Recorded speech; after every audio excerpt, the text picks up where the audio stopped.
Hello mga bossing, today mga boss ay papunta tayo ng Pililla Rizal doon sa windmill.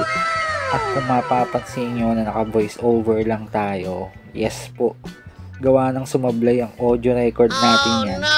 Cellphone lang kasi yung gamit ko niyan kaya yun.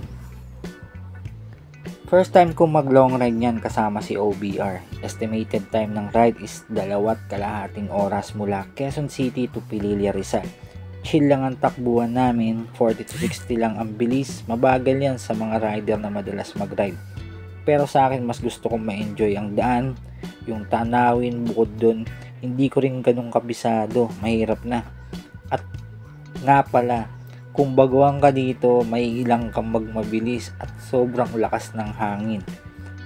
Habang nasa biyahe, kasabay nun ay inoobserbahan ko din ang ating NMAX. Napansin ko ang smooth ng hatak niya sa patag at sa medyo pataas na daan. Sa low speed yun yung hindi hirap ang makina niya, wala naman akong pinalitan dyan. Stock lahat. So ang pinalitan ko lang dyan is yung kanyang mga accessories. Good sa akin yung riding comfort niya at yung handling. Need ko lang bigyan ng pansin dito ay yung suspension. Sa rear good siya kapag may angkas, pero pag solo hindi. Sa front shock naman, positive. Tumutukod talaga yung front shock niya, lalo na sa mga lubak. Ngayon mga bossing, nandito na tayo sa Malamarilake na daan ng Rizal. Kagandahan at kinaibahan dito walang nag-racing, walang nagbabanking. Dumadaan lang talaga yung mga sasakyan o motor dito sa kung anumang rason nila. Walang naglalaro na mga nakamotor, kaya talagang safe. At dito pa lang mga bossing, tanaw mo na agad yung windmill. Ayun nandun siya ngayon sa taas. Maliit pa lang siya pero mamaya dun tayo mismo sa malapitan. Ang sarap mag-ride ng ganito, yung halos solo mo lang yung daan. Walang masyadong kasabay, lalo na kung taga Manila ka tapos pupunta ka sa ganito na halos solo mo lang yung daan. Nakaka-relax at ang ganda ng experience.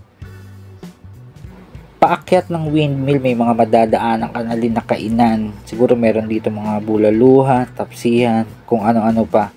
Next time siguro susubukan namin dyan.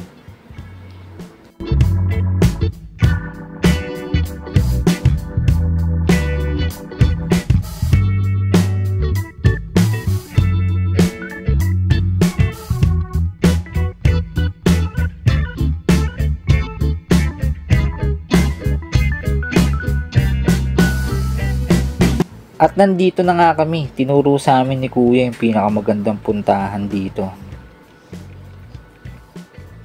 At syempre di mawawala yung pictorial ng ating motor. So ayan, nagpa-picture na rin ako kay OBR para meron tayong pang-upload sa Facebook page natin.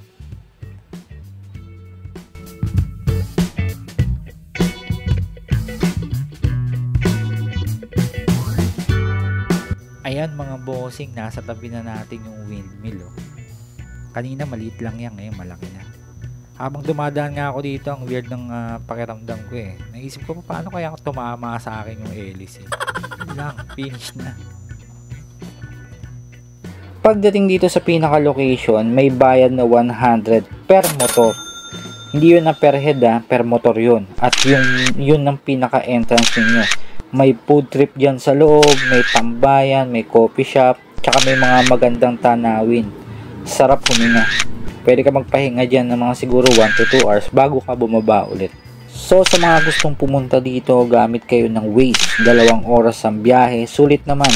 Tip lang, huwag kayong bibira sa mga diretso dahil grabe lakas ng hangin. Parang yung helmet namin talagang tinatangay talaga. So until here na lang mga bossing, salamat sa panonood. Please like and subscribe for more NMAX version 2 upgrade and experience. Ride safe po sa lahat. Maraming salamat po. Alright.